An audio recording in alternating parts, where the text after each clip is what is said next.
Good morning friends, कैसे हैं आप सब लोग। तो इस वक्त में लॉ की तैयारी आप लोग स्टार्ट कर चुके होंगे और मे भी हो सकता है कि आप लोग इस वक्त इकोनॉमिक्स की तैयारी कर रहे हो और देन उसके बाद अपना प्लान है लॉ के लिए। बिकॉज 10th को है लॉ का पेपर, तो आप लोग अपने रिवीजन को प्रॉपर तरीके से शेड्यूल कर चुके होंगे।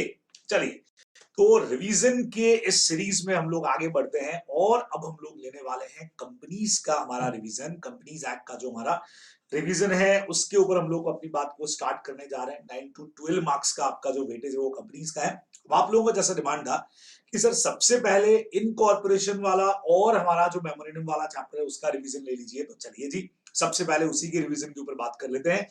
तो बच्चों, इनकॉर्पोरेशन ऑफ कंपनीज में जो पढ़ने लायक चीजें हैं, जो जो एग्जाम के हिसाब से सुपर इंपॉर्टेंट हो सकती है, तो सबसे पहली चीज बच्चों आप लोगों को पता होना चाहिए कि प्रमोटर का डेफिनेशन क्या जाना चाहिए। बराबर। हाँ, बेसिकली हम लोग पढ़ते आए कि सर प्रमोटर वो है जो कंपनी को इनकॉर्पोरेट करेगा, लेकिन इस वक्त में प्रमोटर का डेफिनेशन प्रॉपर तरीके से कंपनीज एक्ट ने, नए कंपनीज एक्ट ने प्रोवाइड किया है, तो अपने को वही चीज यहां से पढ़नी पड़ेगी। तो प्रमोटर का मतलब क्या हो गया, देखिए आप मेरे साथ में, बहुत बढ़िया डेफिनेशन है। प्रमोटर का मतलब हो गया who has been named as such in a prospectus. दो चीजें याद रखिए, ऐसा पर्सन जिसका नाम प्रोस्पेक्टस में लिखा हुआ है, एज वेल एज जिसका नाम कंपनी ने अपने एनुअल रिटर्न के अंदर लिखा है। बच्चों आगे जाके आप सी इंटरमीडिएट में पढ़ेंगे कि हर कंपनी सेक्शन 92 के अकॉर्डिंग एवरी ईयर एक एनुअल रिटर्न सबमिट करती है आरओसी को। कंपनी का सारा डिटेल उसके अंदर होता है। बराबर।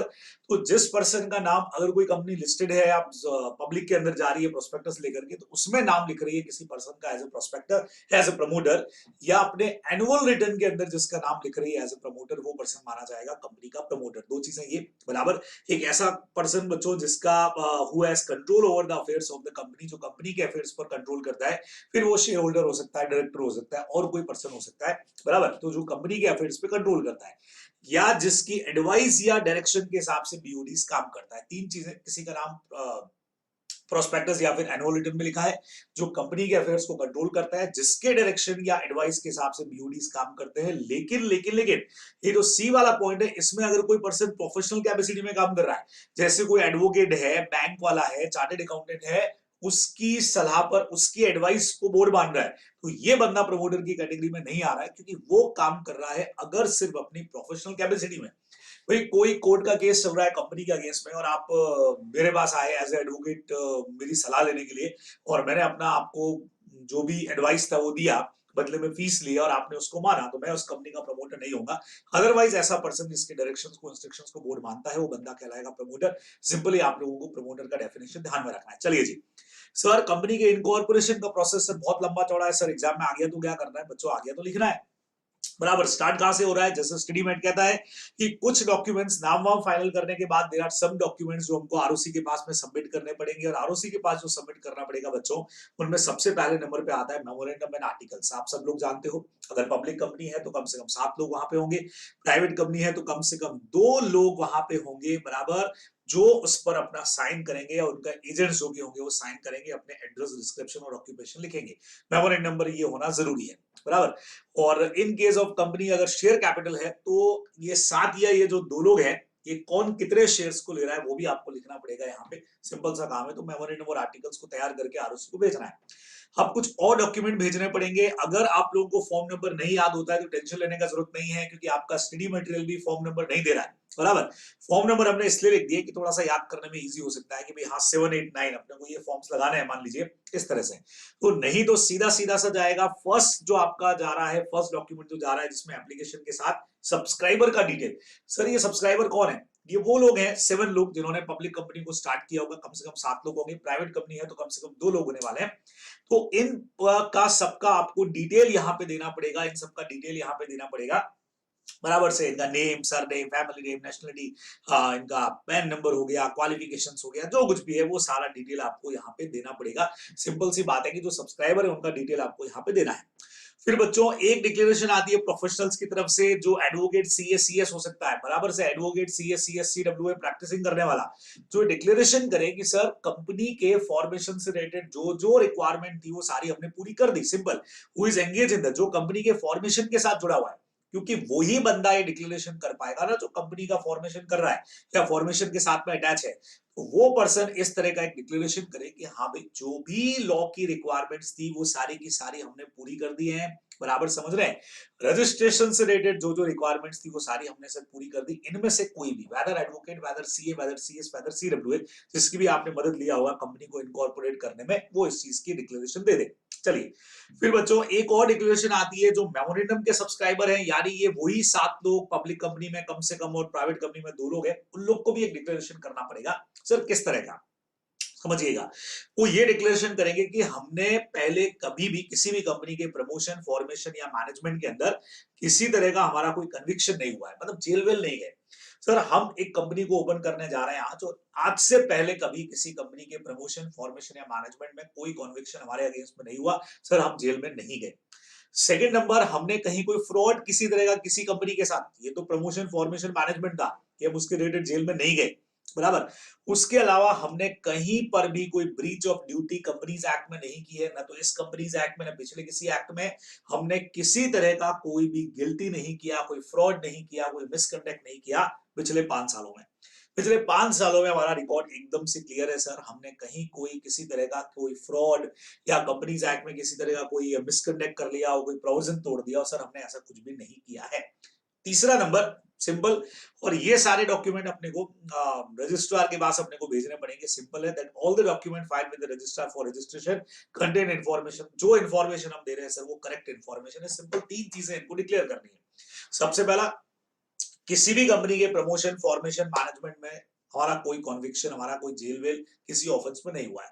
पिछले 5 साल में कंपनीज एक्ट में हमने ना तो कोई फ्रॉड किया, ना मिसकंडक्ट किया है, या इस एक्ट में, प्रीवियस कंपनीज एक्ट में कहीं कुछ भी नहीं है, बराबर से। और नहीं हमने किसी तरह का कुछ ड्यूटी का ब्रेक किया है, कुछ भी नहीं किया, ऐसी कोई गलती हमसे नहीं हुई है। और हम जो चीज कह रहे हैं वो सारी की सारी बिल्कुल करेक्ट है, और information is correct and complete according our knowledge to the best of our knowledge. ये 3 इन्फॉर्मेशन बच्चों आपको इसके अंदर लिखनी पड़ेगी, ठीक है। फिर सर एक और चीज आ रही है बच्चों, एड्रेस भेज दो, एड्रेस भेज दो, एड्रेस भेज दो। मैंने यहाँ पे लिख दिया जो स्टडी मेट की लाइन है, एड्रेस फॉर कॉरेस्पॉन्डेंस, बराबर। पत्र व्यवहार कहाँ पे करना है, अगर अभी तक कंपनी का रजिस्टर्ड ऑफिस फाइनलाइज नहीं हुआ। अगर रजिस्टर्ड ऑफिस फाइनलाइज हो गया तो यहाँ पे रजिस्टर्ड ऑफिस का एड्रेस दे दो, नहीं तो एट प्रेजेंट टेम्पररी एड्रेस क्या होगा वो बता दीजिए।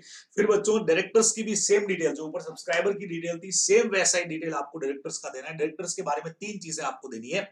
सबसे पहले नंबर पे यहां तो आप लोग दे दीजिए डायरेक्टर्स के बारे में सारी की सारी डिटेल।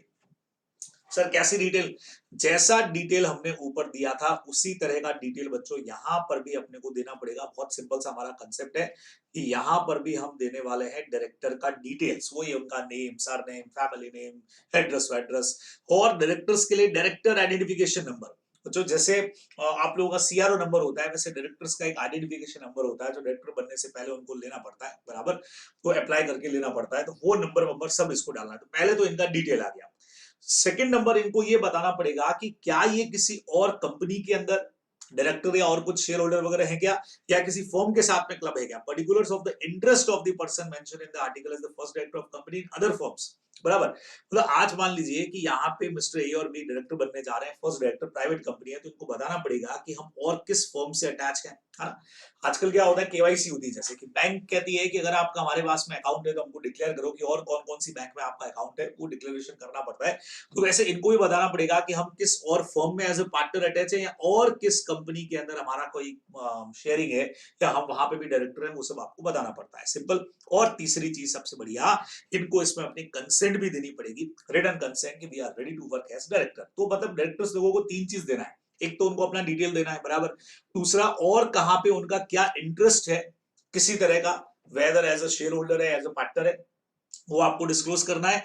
और तीसरे नंबर पे अपना कंसेंट देना है। भाई 3 पॉइंट इसके अंदर याद रखिए, बहुत सिंपल है। तो सारे डॉक्यूमेंट भेज दीजिए, बराबर भेज दिया आपने। ये सारे डॉक्यूमेंट भेजते ही आपके पास इनकॉर्पोरेशन का सर्टिफिकेट आ जाएगा, रजिस्ट्रार चेक करेगा, सारी चीजें बराबर है, फीस भी जमा हो गई है, तो सर्टिफिकेट ऑफ इनकॉर्पोरेशन सेक्शन 7 के अंदर आ जाएगा।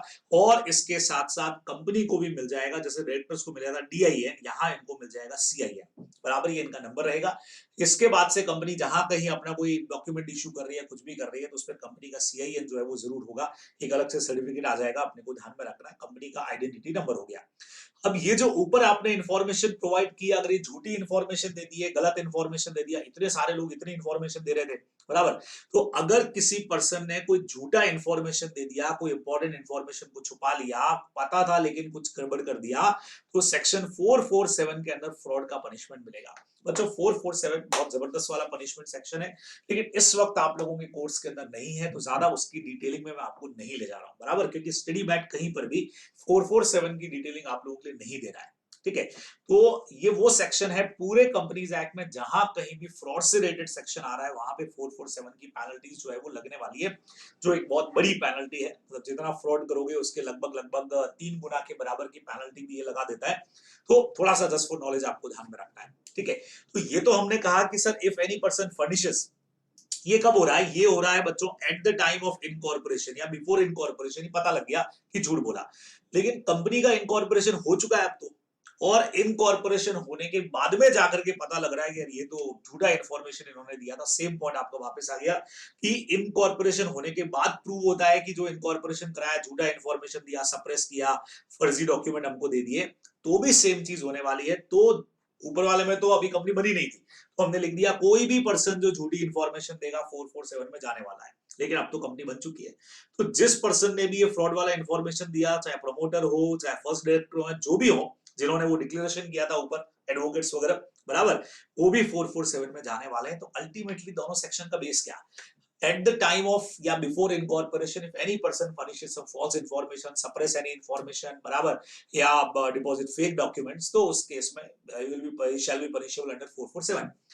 even after incorporation, अगर इनकॉर्पोरेशन के बाद भी डिस्प्रूव दैट कि सब false information have been provided, कुछ भी गलत इंफॉर्मेशन प्रोवाइड किया गया था या सप्रेस किया गया था, छुपाया गया था, तो भी जो प्रमोटर डायरेक्टर या झूठा इंफॉर्मेशन देने वाले हैं वो 447 में जाने वाले हैं। दो चीजें आपने को ध्यान में रखनी है, बराबर। अब बच्चों ऐसे में ये दो तो इन पर्सन के अगेंस्ट में हो गया, क्योंकि 447 कंपनी के अगेंस्ट में नहीं लगता है, इसमें जेल भी जाना पड़ता है, तो जेल जाने वाला सिस्टम कंपनी के अगेंस्ट में कभी भी नहीं लग सकता है, आपने को पता है बराबर से।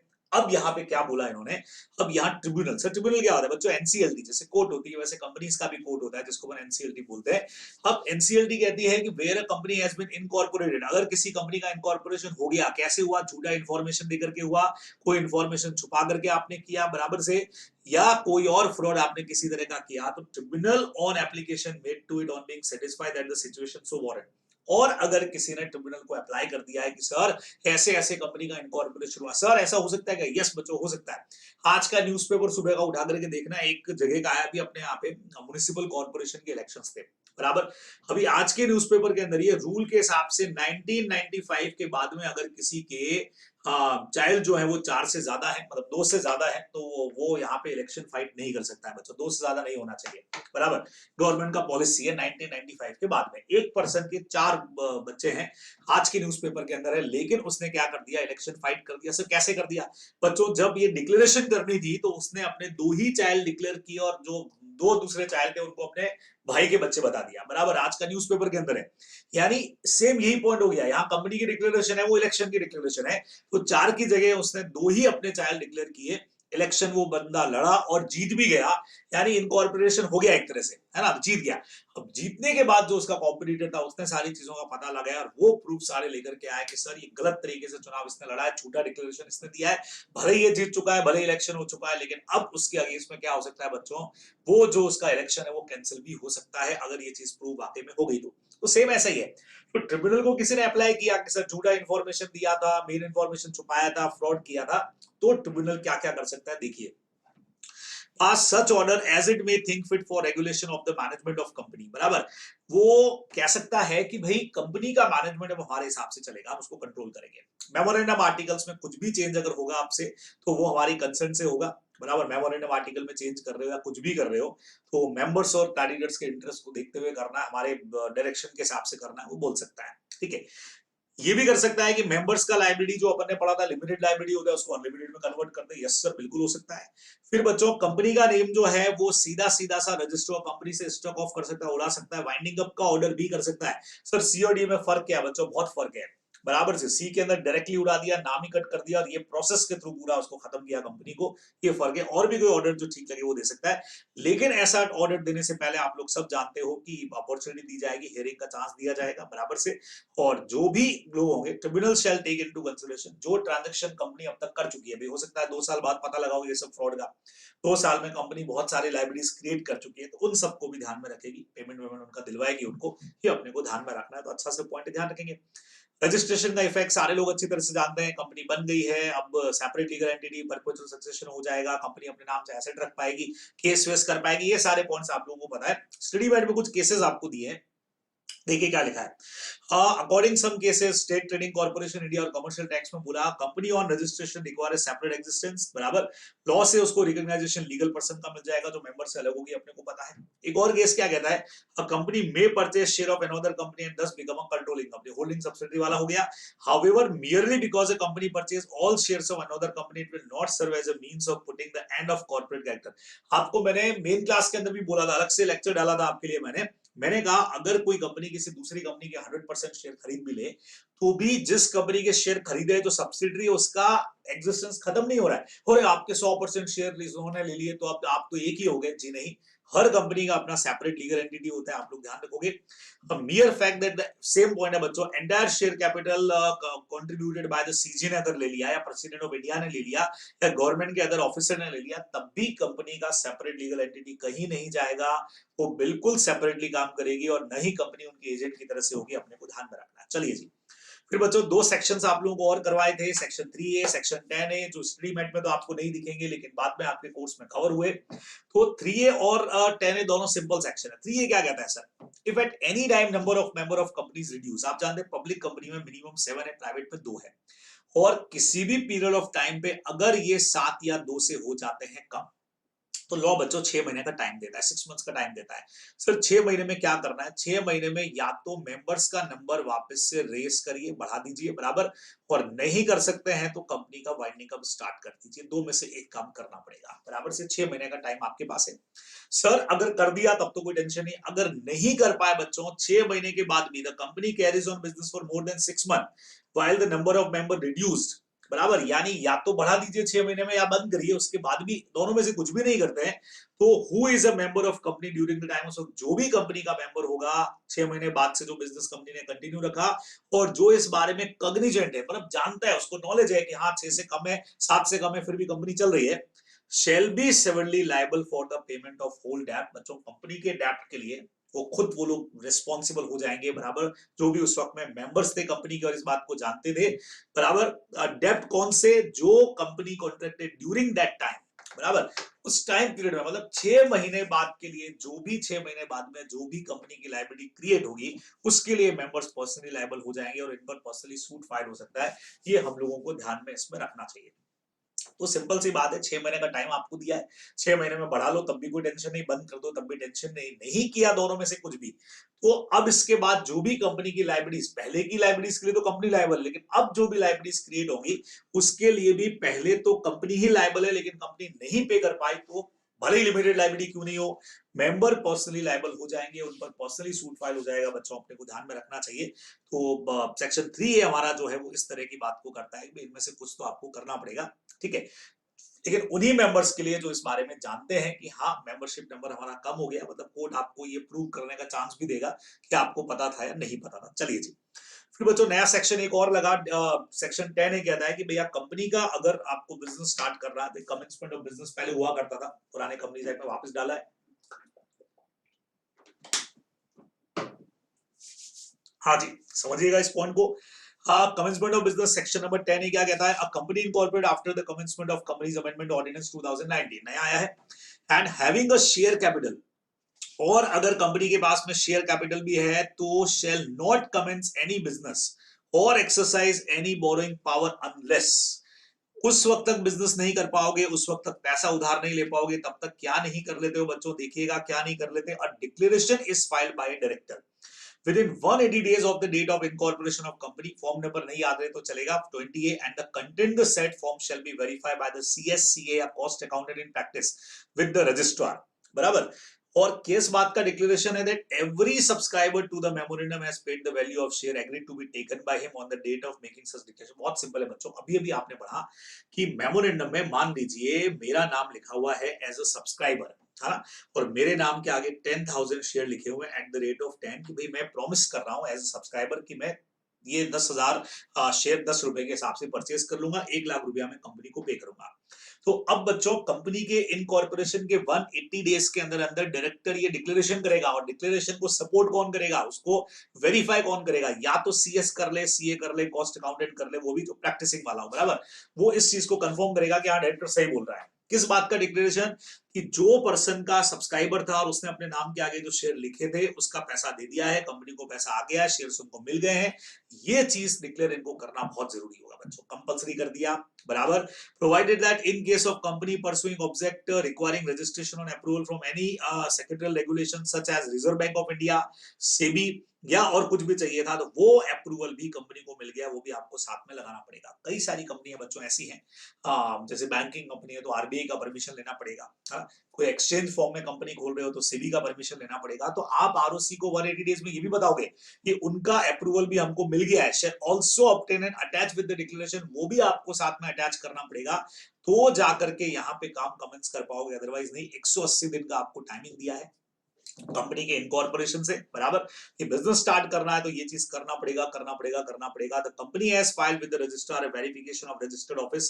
उसके अलावा बच्चों वो रजिस्टर्ड ऑफिस का एड्रेस अगर पहले नहीं दिया था, जो अपन ने पढ़ा था, पहले दे दिया तब तो ठीक है, उस वक्त कोरेस्पोंडेंस दिया था, तो अब आप रजिस्टर्ड ऑफिस का एड्रेस भी कंपनी को आरओसी को पहुंचा दो। तो सर इसमें करना क्या है बच्चों? बहुत सिंपल है, दो तीन चीजें याद रख लो। एक तो 180 डेज इनकॉर्पोरेशन से डिक्लेरेशन कौन करेगा, कौन करेगा, मतलब छोटे छोटे पार्ट बनाओ, ठीक है भाई। Who made this declaration? तो हमने कहा सर डिक्लेरेशन मेड तो होगी डायरेक्टर्स की तरफ से, प्लस जो हमारे प्रोफेशनल थे वो प्रोफेशनल इसको कर देंगे, वेरीफाई कर देंगे। सर टाइमिंग क्या है, व्हेन, कब करना है डिक्लेरेशन? तो हमने कहा सर कब करना है, 180 डेज करना है from the date of incorporation. Sir 180 दिन के अंदर करना है।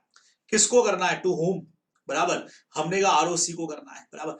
क्या डिक्लेरेशन करना है? What about the matter? इसमें होना क्या है? सिंपल सा मैटर इसके अंदर है कि subscriber have paid the amount, subscriber ने जो शेयर्स लिए बच्चों उसका पेमेंट उन्होंने कर दिया है, paid the value of share agreed to be taken by them, इतना सा डिक्लेरेशन करना है। प्लस अगर कोई स्पेसिफिक पर्पस के लिए आपको परमिशन चाहिए था सेबी या आरबीआई का, तो वो भी रिसीव हो गया और वो भी अटैच कर दो साथ के अंदर, सिंपल सी बात है, खत्म काम। और साथ में रजिस्टर्ड ऑफिस का वेरिफिकेशन में नहीं किया तो बच्चों पेनल्टी आप लोग याद कर सकते हो। और उसके अलावा पेनल्टी तो वही है, नो डिक्लेरेशन अगर 180 दिन में नहीं गया, ठीक है, एंड द रजिस्ट्रार के पास रीजनेबल कॉज है कि भाई कंपनी बिजनेस नहीं कर रही है, फिर बिजनेस कर रही दिखी, तब तो पेनल्टी लगा करके आपका काम कंटिन्यू हो जाएगा कि अब ले लो। लेकिन 180 दिन में ना डिक्लेरेशन किया, तब बिजनेस करना आपने चालू किया, तो फिर वो कंपनी का नाम हटाने के लिए ऑर्डर भी कर सकते हैं बच्चों, की कंपनी का नाम हटा दिया जाए। कंपनी काम ही नहीं कर रही है, ना करना चाहती है, 180 दिन निकल चुके हैं, बराबर। तो दो बातें होगी, अगर कंपनी ने बिना डिक्लेरेशन के काम स्टार्ट कर दिया तो पेनल्टी लग करके काम हो जाएगा, हमारा पेनल्टी लग जाएगी और देन आप परमिशन लेके काम कर सकते हैं। लेकिन बिजनेस भी स्टार्ट नहीं किया तो कंपनी का नाम हट जाएगा, रिमूव का ऑर्डर कर दिया जाएगा रजिस्ट्रार की तरफ से, अपने को ध्यान में रखना है। तो ये टोटल टॉपिक्स आप लोगों को इस चैप्टर के अंदर जो है वो पढ़ना चाहिए। चलिए जी, मेमोरेंडम आर्टिकल पे लेके आता हूं। बहुत सिंपल सा कंसेप्ट है और इसमें ज्यादा मुझे जो बात करनी है मैं उस पर आता हूं। आप लोग डोक्राइंस को लेकर के घबरा रहे थे, तो बच्चों मेमोरेंडम तो बहुत सिंपल है, डेफिनेशन वगैरह तो ठीक है। Memorandum of association originally frame और altered from time to time in pursuance of any previous companies act या दिस एक्ट। आप लोगों को पता ही है कंपनी का चार्टर है, कंपनी के ऑब्जेक्ट से लगा करके कैपिटल वगैरह सारा कुछ जहां पे होता है वो होता है आपका मेमोरेंडम ऑफ एसोसिएशन। चलिए जी, तो अब आगे बात शुरू करते हैं बच्चों। मेमोरेंडम के सर ये क्या देके रखे हैं बच्चों, ये ए बी सी डी जो है ये टेबल्स है, जहां पे मेमोरेंडम के परफॉर्मास आपको देके रखे हैं शेड्यूल 1 के हिसाब से, कि अगर कोई भी कंपनी मेमोरेंडम बनाएगी तो किस तरीके से उसको मेमोरेंडम बनाना है, वो सब चीजें आपको यहाँ पे देके रखी होती है, अपने को ध्यान रखना है। चलिए जी, हाँ कंटेंट्स बहुत सिंपल है, मेरे ख्याल से सबको आता है ये पॉइंट। दो sir, name clause, situation clause, object clause, liability clause, capital clause और आता है subscription clause. Sir name clause में क्या होता है, जो कंपनी का नाम, वेदर लिमिटेड है तो पब्लिक कंपनी हो गया, प्राइवेट कंपनी है तो प्राइवेट लिमिटेड लगाना पड़ेगा उनको, आप लोग जानते हैं। 1% कंपनी है तो अपने नाम के नीचे की तरफ 1% कंपनी वो यूज करने वाली है, ये भी पॉइंट अपने लोगों को अच्छी तरह से पता है। चलिए जी, द नेम इंक्लूडिंग फ्रेज। अब एक छोटा सा पॉइंट है कि भाई अगर इलेक्टोरल ट्रस्ट के नाम से अगर कोई कंपनी है, मतलब ये इंक्लूड करेगी, उसके लिए रजिस्ट्रेशन सेक्शन 8 में वो कंपनी होगी, जो ट्रस्ट की तरह से कंपनी होती है, और सीबीडीटी की तरफ से नोटिफाइड होनी चाहिए। सिंपल सा एक पॉइंट है जो याद करके आपको जाना पड़ेगा, होता है डिटेलिंग अभी आपके उसमें नहीं है। सिचुएशन में किस रजिस्टर्ड ऑफिस में कंपनी का रजिस्टर्ड ऑफिस किस स्टेट के अंदर है, ऑब्जेक्ट में किस पर्पस के लिए कंपनी ओपन हुई है, ये सबसे मेन चीज है, क्योंकि इसी पर आपका अल्ट्रा वायरस वाला पूरा डिपेंडेंट है। लाइबिलिटी क्लॉज में अगर कंपनी लिमिटेड बाय शेयर्स है तो वो लिखेगी, लिमिटेड बाय गारंटी है तो वो लिखेगी, और अगर अनलिमिटेड है तो क्लॉज आएगा ही नहीं। कैपिटल, इसमें जो कैपिटल होती है, highest capital of the company आप जानते हो, ऑथोराइज कैपिटल। और सब्सक्रिप्शन क्लॉज ये वही है जहां पे सब्सक्राइबर लोग साइन कर रहे हैं और साथ में ये बता रहे हैं कि कितने शेयर से लेने को तैयार है। ये भी अपने पढ़ा था। और एक बंदा, एक सब्सक्राइबर कम से कम एक शेयर तो लेने वाला है। ओपीसी के अंदर आपको यहाँ पे नॉमिनी का नाम भी दे देना पड़ता है। ये सिंपल सी चीज है कि भाई ओबीसी में पर्सन की डेथ हो गई तो कौन बनेगा मेंबर, वो भी अपने को यहाँ देना होता है। चलिए जी, अब बच्चों, subscriber of memorandum signature in some special cases. अगर if company is a subscriber, yes, क्या एक कंपनी दूसरे कंपनी की मेंबर बन सकती है क्या? यस सर, बिल्कुल बन सकती है।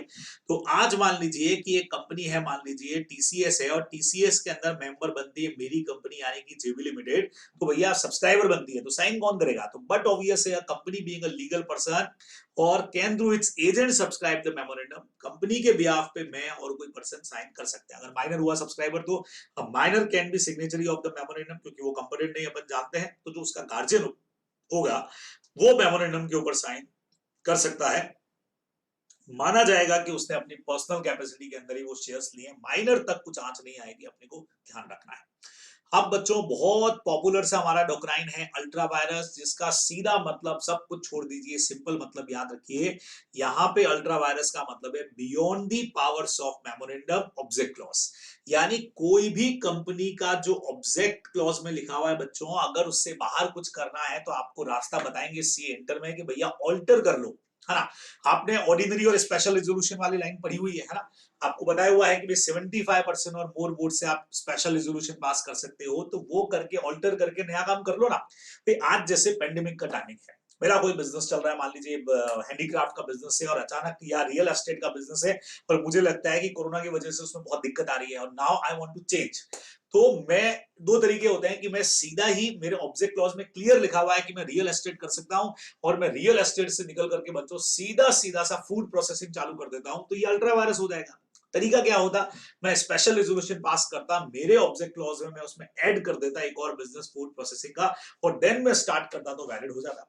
सर एक बार स्टार्ट करके बाद में चेंज कर दे तो नहीं चलेगा भाई, नहीं चलेगा भाई, नहीं चलेगा, इस तरह से नहीं चलता है, चीजें प्रोसेस के हिसाब से होंगी, ये अपने को ध्यान में रखना है। तो अल्ट्रा वायरस के वैसे तो बहुत मीनिंग है, एक्ट से बाहर जाएगा तो इलीगली हो जाएगा, आर्टिकल से बाहर जाएगा तो चलो अप्रूव हो सकता है, लेकिन सबसे बढ़िया चीज हमको ये पढ़ना है कि मेमोरेंडम के ऑब्जेक्ट क्लॉज के बाहर की चीजें हैं तो एब्सोल्युटली गई बच्चों, वो आपको ध्यान में रखना है। एशबरी रेलवे कैरेज वाला भी सिस्टम अपना यही है, बराबर।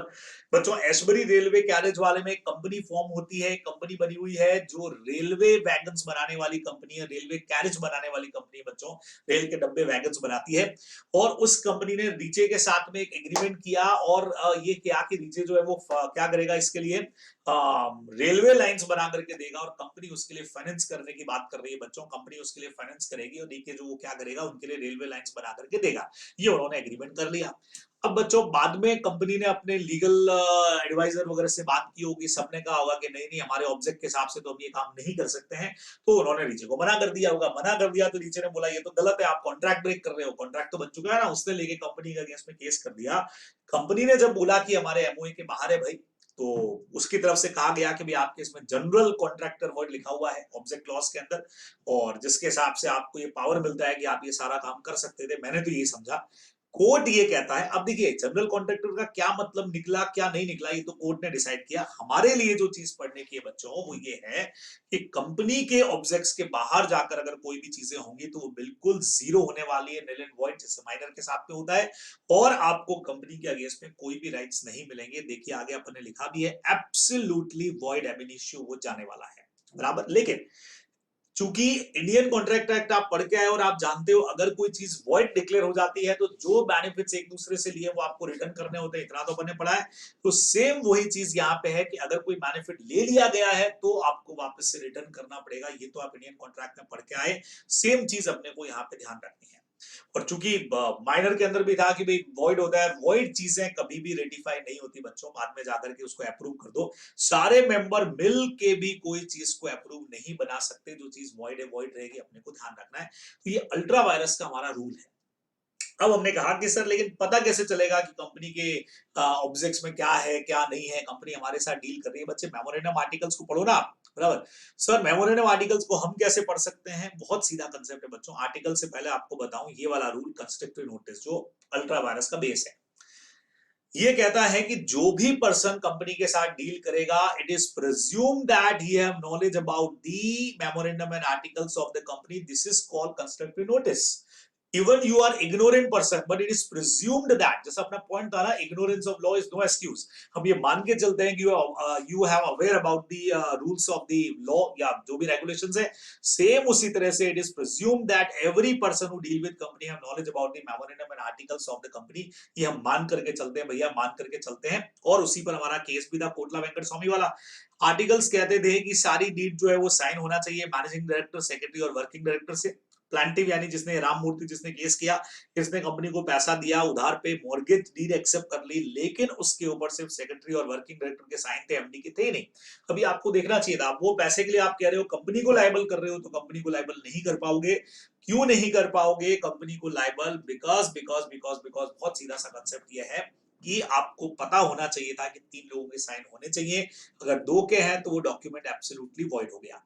तो कंस्ट्रक्टिव नोटिस के ऊपर ही आपका बेस है अल्ट्रा वायरस वाला, कि भाई जो डील करेगा उसको मेमोरेंडम का पता है, आपको ऑब्जेक्ट्स पता होने चाहिए थे, आपने नहीं पता किए, गलत पता किए, तो ये आपकी फॉल्ट है। कंपनी यहाँ पे रिस्पॉन्सिबल होने वाली नहीं है, ये आपको ध्यान रखना है, बराबर। लेकिन इसी के एक्सेप्शन में हम एक बहुत जबरदस्त आर्टिकल्स पे ला रहा हूं आपको, लेकिन उससे पहले बच्चों इसके एक्सेप्शन में हम एक बहुत जोरदार पॉइंट लेके आए, इंडोर मैनेजमेंट, जिसको लेकर के आप लोग सबसे ज्यादा घबरा रहे हो, सबसे ज्यादा डर रहे हो। सर इंडोर मैनेजमेंट, इसके एक्सेप्शन, सर ये है क्या? बच्चों ये इसका एक तरह से आप समझो कि एक्सेप्शन हो गया, क्योंकि ये आपका जो कंस्ट्रक्टिव नोटिस है, ये बेनिफिट दे रहा था लगातार कंपनी को, है ना, कंपनी को बेनिफिट दे रहा है। तो इंडोर मैनेजमेंट आउटसाइडर को बेनिफिट देता है। ये कहता है कि ठीक है, हमको मेमोरेंडम के बारे में पता होना चाहिए, हमको आर्टिकल्स के बारे में पता होना चाहिए, सारी बात मान ली, लेकिन कुछ चीजें ऐसी हैं जो कंपनी के इंटरनल प्रोसीडिंग का पार्ट है, वो क्यों हम चेक करें जाकर के? हम तो ये प्रेजम्पशन लेकर के चलेंगे कि वो आपने किया होगा, बराबर। फॉर एग्जांपल अपना बहुत बढ़िया केस यहाँ पे रॉयल ब्रिटिश वाला है, आपको पढ़ा देता हूं वापस से मैं। This doctrine is an exception to the doctrine of constructive notice. According this doctrine, person dealing with the company, अब हमने कहा था उस डॉक्ट्राइन के हिसाब से person dealing with the company presume to have read the registered document, बराबर। भाई हम ये मान के चल रहे हैं कि जो डील करेगा उसको मेमोरेंडम आर्टिकल्स के बारे में पता होगा, लेकिन they do not bound to be more than they need to inquiry. Internal proceedings को लेकर के हम क्यों पता करें? हम तो मान के चलेंगे कि हाँ भाई इंटरनल प्रोसीडिंग आपने पूरी की होगी, बराबर। बेस्ट एग्जांपल बच्चों समझना, the director were authorised by the article, case का नाम याद होना बहुत जरूरी है। The directors were authorised by the articles to borrow on bond such sum money by obtaining approval of shareholder. Director को पैसा लेने का राइट है। सबसे पहला मेमोरेंडम आर्टिकल्स में क्या लिखा हुआ है? Directors have right to get amount, right to get loan या लोन अमाउंट, ये एक तो लिखा हुआ है। और इसके लिए उनको शेयर होल्डर की मीटिंग के अंदर रेजोल्यूशन पास करना पड़ेगा। अब जो थर्ड पार्टी है जो लोन दे रही है, उसने अगर मेमोरेंडम आर्टिकल देखा ही नहीं हो, वो कोर्ट में ये बोले सर मुझे नहीं पता क्या रिक्वायरमेंट थी, तब तो आप मारे गए, कंस्ट्रक्टिव नोटिस लग जाएगा, केस को हार जाओगे। लेकिन अगर ये चीज जैसे इस केस के अंदर भी हुआ कि सर मुझे पता है कि कंपनी के डायरेक्टर्स को लोन लेने का पावर है, ये लिखा हुआ है मेमोरेंडम आर्टिकल्स में, लेकिन लोन लेने के लिए जो एसआर पास करना है या शेयर होल्डर की परमिशन लेनी है, वो आपका इंटरनल मैटर है। आप मेरे पास लोन लेने के लिए आओगे तो मैं तो मान के चलूंगा कि आपने पास किया होगा। The director gave a bond to T without authority of such resolution। T यहाँ पे कंपनी पर केस कर सकता है, बराबर, बिल्कुल केस कर सकता है, क्योंकि वो ये मान के चलेगा कि आपने रेजोल्यूशन पास किया होगा। This is called internal proceedings.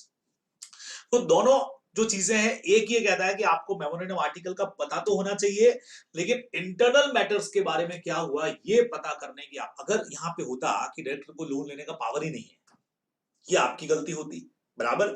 लेकिन पावर रिजोल्यूशन पास करने के बाद आएगा, यहां आपकी कोई गलती नहीं है, हम मान के चलेंगे किया होगा, तो यहां बच्चों कंपनी को आप रिस्पॉन्सिबल कर पाओगे।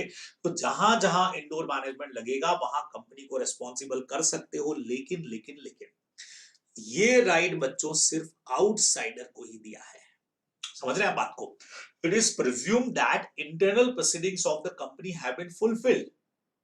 ये एक्सटर्नल पर्सन के लिए तो ठीक है, अगर लोन देने वाला बंदा इंटरनली हो तो खुद ही मैनेजमेंट का बंदा है, वो ये प्रेजम्पशन लेके चल रहा है कि हो सकता है आपने रेजोल्यूशन पास कर दिया होगा, अरे भाई तू कैसे ले सकता है, ये तुम तो इंटरनल पर्सन हो, तुमको तो पता है कि क्या हुआ क्या नहीं हुआ, नहीं तो पता कर सकते थे। तो अगर कोई पर्सन कंपनी के इंटरनल मैनेजमेंट से अटैच है बच्चों, तो वो इंडोर मैनेजमेंट का फायदा, नाम इंडोर है, फायदा आउटसाइडर ले सकता है, इनसाइडर वाले को इसका फायदा नहीं मिलेगा। Howard versus patent Ivory famous case है बच्चों, इसके ऊपर सुपर हिट केस है।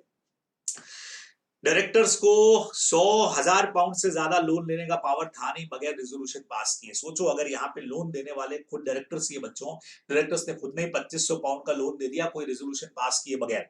बाद में डायरेक्ट शेयर होल्डर्स के पास मैटर पहुंचा होगा, उन्होंने कहा नहीं हम तो खाली 1000 पाउंड चुकाएंगे आपको, बाकी का 1500 नहीं चुकाएंगे। इन्होंने कहा ऐसे कैसे नहीं चुकाओगे, हम मान के चलेंगे कि आपने इंटरनल प्रोसीडिंग पूरी कर दी होगी। कोर्ट कहेगा मजाक करते हो भैया, तुम खुद ही तो कंपनी के डायरेक्टर हो, मीटिंग बुलाना रेजोल्यूशन पास करना तुम्हारी जिम्मेवारी है, तो तुमको तो पता ही था बगैर रेजोल्यूशन पास किया है।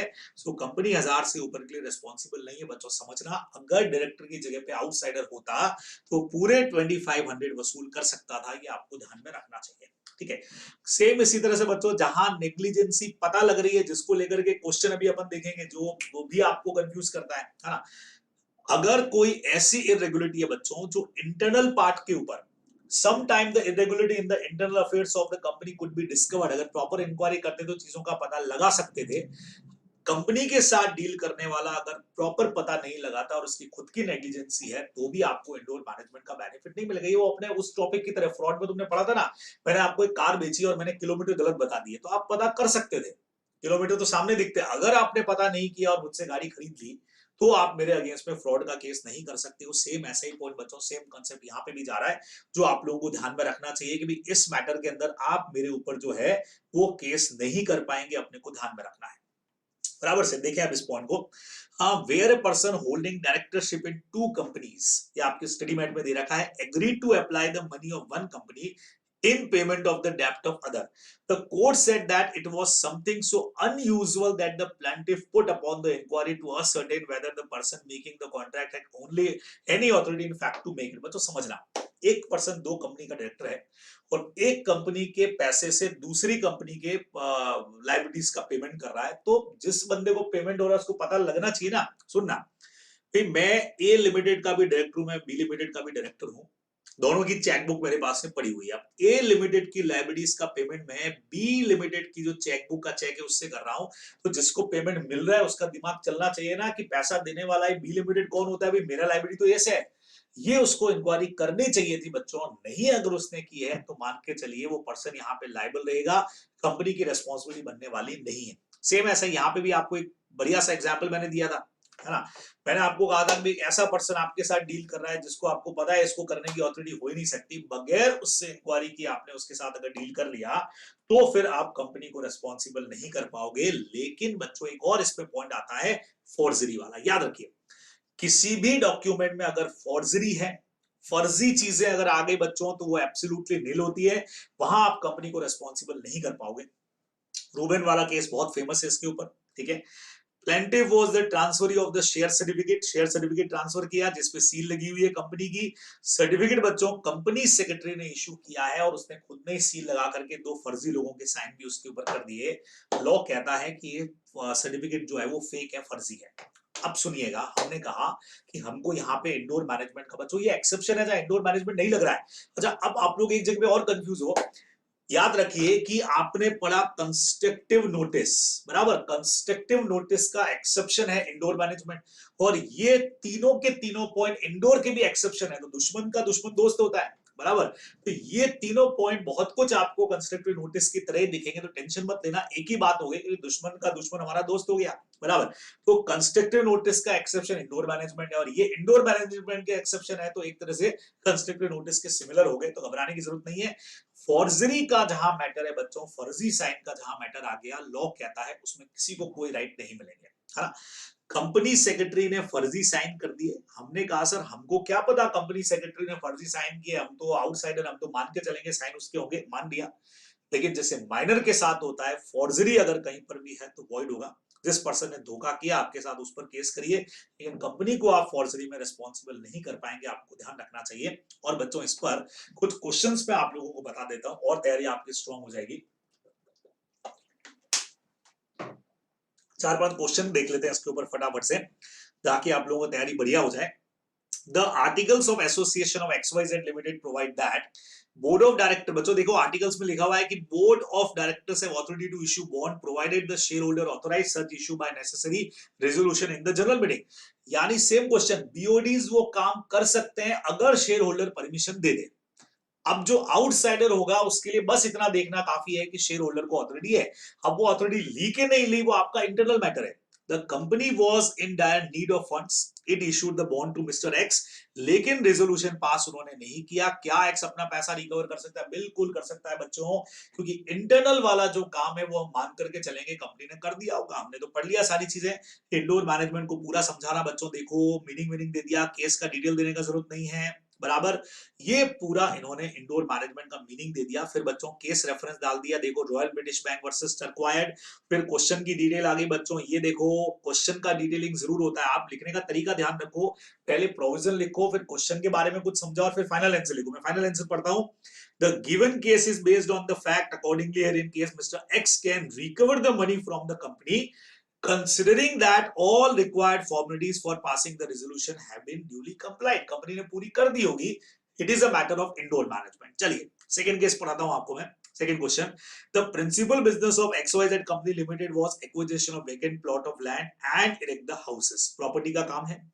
In the course of transacting the business, the chairman of company acquired the knowledge of arranging finance of the development land। ठीक है, the XYZ company introduced a financer to another company ABC Limited and received an agreed fees of rupees 2 lakh for arranging the finance। अब chairman को लगता है कि यार ये क्यों ना लैंड वैंड के डेवलपमेंट के लिए कुछ फाइनेंस वाइनेंस अरेंज किया जाए, तो XYZ कंपनी ये जो है introduce a financer to another company ABC limited और रिसीव फीस ले लिया उन्होंने 2 लाख का। मतलब इन्होंने फाइनेंस का काम शुरू कर दिया बच्चों, समझ रहे हैं आप। The memorandum of association authorized the company to carry on any other trade or business which can in the option of the board of director be advantageously carried on by the company in connection with the company's general business। समझना बच्चों, company का काम plot और land का और उस पे houses बनाने का है। कंपनी ने दूसरी कंपनी के लैंड डेवलपमेंट के लिए फाइनेंस देना भी शुरू किया है। दूसरी कंपनीज को लैंड डेवलपमेंट के लिए पैसा देना, फाइनेंस देना शुरू किया बच्चों, समझना। अब कंपनी के ऑब्जेक्ट क्लॉज में क्लियर लिखा हुआ है कि कंपनी कोई भी वो नया बिजनेस कर सकती है, परमिशन दे रखी है जो कंपनी के करंट बिजनेस के साथ में बेनिफिटली चलाया जा सके, वो आप बिजनेस करिए, हमको मना नहीं है। ठीक है, अब आपको बोला रेफरिंग बच्चों 1956, अब 2013 हो गया, एक ही बात है। एग्जामिन करने को बोला आपको, carried out by the XYZ company limited with ABC। अब आपको बोला कि बताओ ये कॉन्ट्रैक्ट जो उन्होंने ABC के साथ किया वो वैलिड होगा कि नहीं होगा बच्चों। अब हमने कहा सर ये क्वेश्चन तो अल्ट्रा वायरस की तरह लग रहा है कि क्या ऑब्जेक्ट क्लॉज के बाहर चलेगी क्या कंपनी। तो पहले तो अल्ट्रा वायरस का मीनिंग समझा दो मेमोरेंडम के बाहर, और ये अल्ट्रा वायरस बिल्कुल जीरो होता है, कोई किसी पर केस नहीं कर सकता। लीडिंग केस आपका Ashbury railway carriage Ashbury railway carriage and iron company versus Riche हो गया बराबर, वर्सेस रीके हो गया। अब बच्चों क्वेश्चन की डिटेल हमने यहाँ पे दे दी। अब सबसे बढ़िया बात समझना, सर ऑब्जेक्ट क्लॉज तो परमिशन दे रहा है ना, बिल्कुल दे रहा है बच्चों, लेकिन सोचो क्या ये फाइनेंस वाला काम कंपनी के बिजनेस को प्रमोट करेगा, उसके साथ में चलाया जाना बेनिफिशियल है, या कंपटीशन बढ़ाएगा। हम खुद लैंड बनाते हैं, लैंड के ऊपर हाउसेस बना करके सेल करते हैं, लैंड एक्वायर करते हैं, और हम किसी को फाइनेंस भी इसी चीज के लिए दे रहे हैं। ये तो हम अपने कंपटीशन क्रिएट कर रहे हैं, हमारे बिजनेस को नुकसान होगा। क्या कहते हो? Arranging finance or financer is an ultra virus since it fall outside the object clause of memorandum and object contained the object clause is not valid if authorize the company to carry on any other business। भाई any other business करने को बोला था जो इस business के साथ में एडवांटेजली चलाया जा सके, ये तो आपके करंट बिजनेस को नुकसान करेगा। तो company has no power to arrange financer, और बोर्ड ये डिफेंस नहीं दे सकते कि साहब मेमोरेंडम में हमको पावर मिला हुआ है कि हम चला सकते हैं, बिल्कुल नहीं दे सकते। सर इसकी जगह और कुछ होता तो बिल्कुल, जो करंट बिजनेस की, यहां अब आपको एग्जाम में अपने हिसाब से जजमेंट लेना पड़ेगा कि करंट बिजनेस के हिसाब से वो साथ में बेनिफिटली चलेगा या नहीं चलेगा, या कहीं उसको कंपटीशन तो नहीं दे देगा, ये आपको ध्यान रखना चाहिए। बराबर से। चलिए जी, सर इसकी जगह फूड प्रोसेसिंग हो रहा होता तो कर सकते थे, क्योंकि वो करंट बिजनेस को नुकसान नहीं पहुंचा रहा है, बराबर उसके अगेंस्ट में नहीं जा रहा है, ये अपने को ध्यान रखना चाहिए। चलिए जी, मिस्टर एक्स हैड परचेज, पर उसमें ये भी देखना पड़ेगा कि इतना डिफरेंट बिजनेस हो गया कि दोनों में सोर्सेज लग जाए, तो वो क्वेश्चन में कुछ ना कुछ इन्फॉर्मेशन आपको देके रखेंगे, टेंशन नहीं लेना है। Mister X had purchase some goods from ABC limited on credit, बच्चों गुड्स परचेज किए, mister A credit period of 1 month was allowed to mister X before एक महीने का क्रेडिट है, before the due date mister X went to the company and wanted to repay the amount due from him, पैसा वापस करना चाहते हैं। वहां पे ये क्वेश्चन भी आप लोगों को बहुत कंफ्यूज किया, वहां पे उनको मिला है मिस्टर जे जेड मिला है वहां पे, who was the factory supervisor of the company. Mr. Z told Mr. X that the accountant and cashier were on leave. He is in charge of receiving money and he may pay the amount to him. Mr. Z issue a money receipt under his signature, बाकायदा receipt भी issue किया है। After 2 month ABC limited एक notice issue करती है x को कि आपने वो पेमेंट किए ही नहीं है, बराबर। मिस्टर एक्स कहता है कि सर मैं फैक्ट्री आया था आपकी और मैंने ऑलरेडी ड्यूज क्लियर कर दिए और he is no more responsible for the same. He also contended that Z is an employee of the company to whom he had made the payment, and being an outsider, he trusted the words of Z as duty distribution is a job of internal management of the company. Analysis the situation and decide whether Mr. X is free from liability. अब ये question आते ही तहलका much गया। सबको लगा कि sir factory supervisor, आपने example दिया था ना अकाउंटेंट को पैसा लेने का राइट कैसे हो सकता है, तो वैसे ही सर ये तो फैक्ट्री सुपरवाइजर है, फैक्ट्री सुपरवाइजर को मनी लेने का राइट कहां से होगा, तो ये तो उसको सोचना चाहिए था। तो ये तो इरेगुलरिटी वाला पॉइंट हो गया हमारा, नॉलेज ऑफ इरेगुलरिटी, या जो ये पॉइंट हमारा था ना कौन सा वाला, नेग्लिजेंस वाला पॉइंट हो गया सर ये तो इस वजह से सर ये तो बंदा वापस से पैसा पे करने के लायबल हो जाएगा। बच्चों ऐसा नहीं है, थोड़ा सा पॉइंट को समझना। सबसे पहले तो again it is a matter of indoor management, जैसा क्वेश्चन में कहा कि एज आउटसाइडर मैं तो मान के चलूंगा, तो इंडोर मैनेजमेंट पूरा समझा दो, बराबर। फिर बच्चों आगे क्या लिखा है, हाँ they are fully entitled to presume that internal proceeding, आपने पूरा किया होगा और ये कंस्ट्रक्टिव नोटिस का एक्सेप्शन है, ये पूरा अपने लिख दिया, क्वेश्चन समझा दिया। अब बच्चों समझना, the doctrine of indoor management aim to protect outsider against the company, है ना। इन द गिवन क्वेश्चन अपने गिवन क्वेश्चन समझा दिया। मिस्टर एक्स, अब समझना बच्चों, thus it will be rightful on part of Mr. X to assume that Z was also authorized to receive money। अब reason समझो, एक तो क्या हो रहा है, मेरे वाला वो जो अपन ने वो एग्जांपल लिया था उसमें पर्सन सामने से आपके आके बोल रहा है कि साहब मैं वहां का ये हूं और मुझे ये सारा राइट है। बच्चों सिंपल है, आप खुद उस बंदे के प्रेमाइसिस में गए, सबसे पहले तो ए वेंट टू द कंपनी, वो आप कंपनी के प्रेमाइसिस के अंदर एक बंदा आपको मिल रहा है और बकायदा आपको रिसिप्ट इशू कर रहा है बच्चों, तो और दोनों लोग छुट्टी पे, ये भी आपको पता लग रहा है वहां पे कि कोई और मिला ही नहीं, आप सीधा कह रहे हैं कि भाई वो पे करना चाह रहा है, सिर्फ उसको मिस्टर जेड वहां पे मिल रहा है और चूंकि फैक्ट्री के अंदर मिल रहा है और बकायदा बंदा रिसिप्ट इशू कर रहा है, तो हम ये मान के चलेंगे कि ठीक है भाई उसको पैसा लेने का राइट होगा, हमको क्या लेना देना उससे। तो यहाँ पे एक्स अपनी लाइबिलिटी से फ्री हो जाएगा क्योंकि उसने कंपनी के एम्प्लॉय को पैसा दिया, कंपनी के प्रेमाइसिस के अंदर है, रिसिप्ट इशू कर रहा है, ये हम लोगों को यहाँ पे ध्यान में रखना चाहिए। और बंदा भी फैक्ट्री सुपरवाइजर है, छोटी मोटी बात तो है नहीं, ये थोड़ा सा आपको ध्यान रखना पड़ेगा। चलिए अगले क्वेश्चन की तरफ, एक और क्वेश्चन की तरफ लेके चलता हूं बच्चों। अगेन इंडोर मैनेजमेंट का क्वेश्चन है ताकि आपको और समझ में आ जाए। Sound syndicate limited, a public companies article association, empower the managing agent to borrow both short and long term loan on behalf of company. Mr. Little, the director of company, approached Easy Finance Limited, non-banking finance, for a loan of 25 lakh in name of the company, बराबर। The lender agreed and provided the above said loan. Later on, Sound Syndicate refused to repay the money borrowed on the pretext that no resolution authorizing such a loan had been actually passed by the company and the lender should have inquiry about the same prior providing such loan। बच्चों वैसे ही point हो गया, articles कह रहे थे, मतलब articles में ऐसा लिखा हुआ रहेगा, क्वेश्चन में दे तो नहीं रखा है, लेकिन कंपनी का आर्ग्यू क्या है कि साहब इसके लिए एक रेजोल्यूशन पास करना होता है, वो तो हमने किए नहीं, आपको पता करना चाहिए था। पहली बात तो हमको आर्टिकल्स का पता होना चाहिए, उसमें क्या लिखा है, पावर है कि नहीं वो पता होना चाहिए, जो कि है लिखा हुआ है कि मैनेजिंग डायरेक्टर जो है उनको पावर है।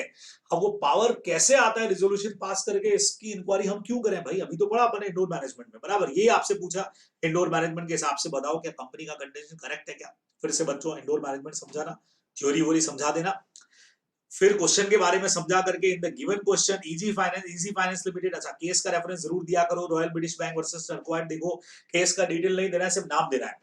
In the given case being external of the company need not inquiry कि नेसेसरी रेजोल्यूशन पास हुआ या नहीं हुआ, even if the company claim that no resolution authorising the loan was pass, the company is bound to pay. Company bound है बच्चों, जहां indoor management लगेगा वहां कंपनी रिस्पांसिबल होगी, ठीक है।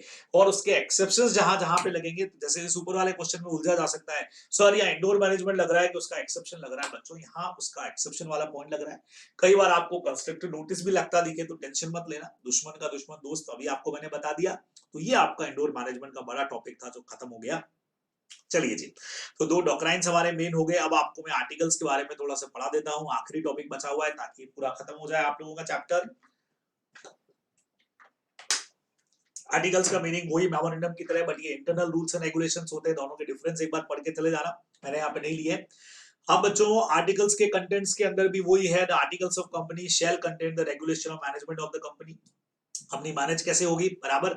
और इसमें आप जो इनकी नेसेसरी टेबल दे रखी है बच्चों, ये देखो इनके भी फॉर्म्स है, जैसे वहां ABCD थे ना, यहाँ FGHIJ अलग अलग कंपनीज के हिसाब से अलग अलग परफॉर्मेंस दे के रखे हैं। उसके अलावा भी आप कुछ बनाना चाहें तो बना सकते हैं, ठीक है, आप डाल सकते हैं, मैटर को इंक्लूड कर सकते हैं। एक बड़ा पॉइंट आप लोग समझना चाह रहे थे, एनरिचमेंट का मतलब क्या होता है बच्चों। अभी लेक्चर में मैंने अलग से आपको बता भी दिया, एनरिचमेंट का मतलब होता है कंपनी अपने आर्टिकल्स में कोई ऐसा पॉइंट इंक्लूड कर ले, कोई ऐसी रिक्वायरमेंट डाल ले ताकि माइनॉरिटी शेयर होल्डर जो है, जिनके पास में कम शेयर है, उनके साथ कोई हार्डशिप नहीं हो जाए। पर्पस यही है, देखो majority share holder can not alter articles in benefit of their own और हार्डशिप विद द कंपनी, उसको हम लोग बोलते हैं एनरिचमेंट।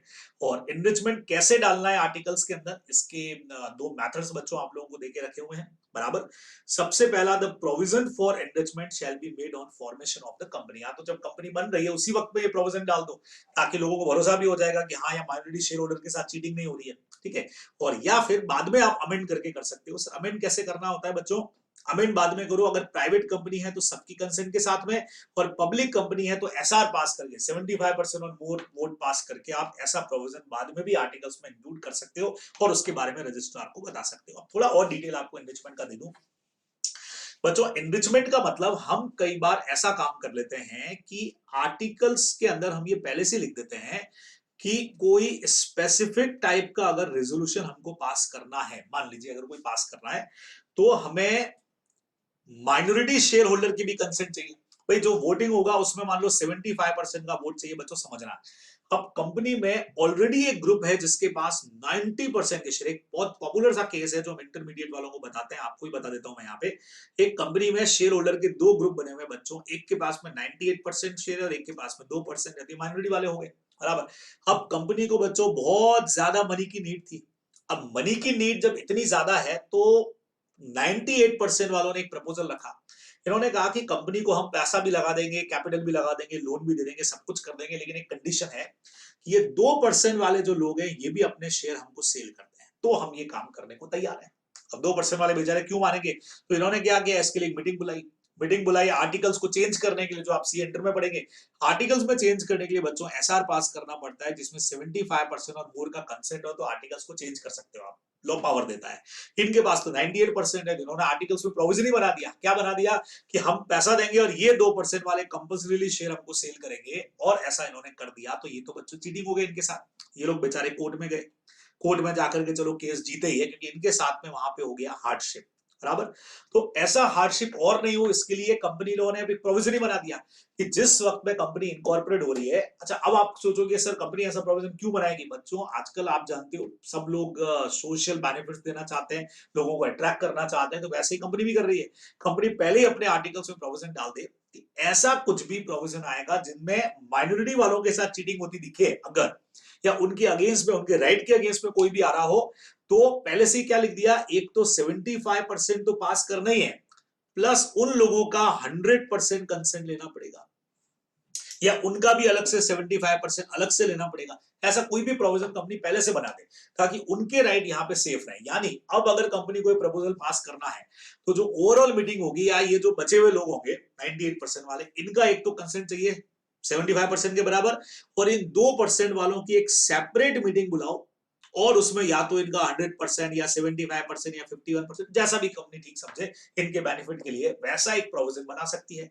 तो अब कंपनी अगर ये प्रपोजल पास करना चाहती है तो 2 लेयर पे काम कर, कंपनीज एक्ट तो खाली एसआर की बात करता है, लेकिन कंपनीज एक्ट कहता है कि कंपनी अपने आर्टिकल में एनरिचमेंट का मतलब प्रोटेक्शन होता है, प्रोटेक्शन का एक प्रोविजन डाल सकती है कि भाई इनकी जब तक कंसर्न नहीं होगी ये प्रपोजल पास नहीं होगा। हाँ, चलो कल को कंपनी ने ये प्रोविजन डाल दिया कि अगर हम अपनी कंपनी किसी को सेल करना चाह रहे हैं, तो अब ये राइट 8% वाले तो कह देंगे यार कंपनी खराब हो रही है सेल कर दो, 2% वाले का तो राइट बेचारों को मारा जाएगा। तो ऐसे में ये 2% वालों के लिए स्पेशल राइट बना दिया जाता है कि आपको भी हम ये राइट देते हैं कि आपका भी कंसर्न चाहिएगा, वेदर 100 वेदर 75 जो कुछ भी है, this is called simply enrichment. ये आपके उसमें देखे भी रखा हुआ है, ये थोड़ा सा आप पढ़ करके जा सकते हैं। तो यहाँ खत्म हो जाएगा अपना पॉइंट।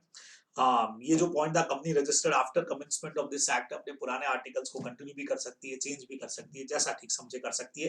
ये आप लोगों को ध्यान में रखना है, बराबर। तो ये बच्चे लोगों फटाफट से इन 2 चैप्टर्स का रिवीजन हो गया। तो आप लोग जो चाह रहे थे कि ये 2 चैप्टर्स सर पहले दे दीजिए, तो आपको दोनों का रिवीजन करवा दिया है मैंने, बराबर। इफेक्ट ऑफ मेमोरेंडम आर्टिकल, ये इतना ज्यादा आपके कोर्स में नहीं है, नॉर्मली पढ़ लीजिएगा कि मेमोरेंडम आर्टिकल्स, खास करके आर्टिकल्स कॉन्ट्रैक्ट बनाते हैं मेंबर और कंपनी के बीच में भी, और मेंबर और मेंबर के बीच में भी, तो एक दूसरे को लोग बाउंड कर सकते हैं, आपको ध्यान रखना है। चलिए जी, तो ये सारा पार्ट हमारा खत्म हो गया। जल्दी वापस आप लोगों से मुलाकात होगी। अब तैयारी बहुत मजबूत करिए और अच्छे से अब आप लोग तैयारी करके, और कुछ कुछ क्वेश्चंस का अगर टाइम मिलता है तो रिटर्न एक आध क्वेश्चन का प्रैक्टिस भी करके देख लेना। अदरवाइज एमटीपी इस बार का, आरटीपी इस बार का वीडियोस डाले हुए हैं मैंने एमटीपीस के, वो आप लोगों को जरूर देख लेना चाहिए। चलिए जी, तो लाइक एंड शेयर सबके साथ कर देना। कई लोगों को मैसेजेस नहीं मिल रहे हैं मेरे, तो अब आपका ड्यूटी बनता है कि जो भी फ्रेंड सर्कल आपका दिख रहा है उसको ये पहले लाइक कर देना वीडियो को फटाफट से, और उनके साथ में शेयर कर देना। ऑल दी बेस्ट बच्चों, वापस जल्दी मुलाकात होती है।